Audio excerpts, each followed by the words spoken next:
వాడు కాలు మీద కాలేసి కూసున్నాడంటే బండరాయి కూడా బంగారు సింహాసనమంట వేరే సింహాసనమేదైనా మట్టి బండరాయంట వాడు చేతిలోన చెయ్యేసి మాటిచ్చాడంటే తుపాకిలోచి తూట దూసుకెళ్ళినట్టే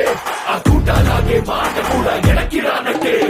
వాడు నీకు గొప్పేం కాదు, వీడు నీకు ఎక్కువ కాదు, నీకు నువ్వే బాసులా ఉండు. ఎవడో విలువ ఇచ్చేదేంటి, ఎవడో నిన్ను గుర్తించేదేంటి, ఒంటి నిందా దిమ్మిని ఉంటే నీ పేరే నీ బ్రడు.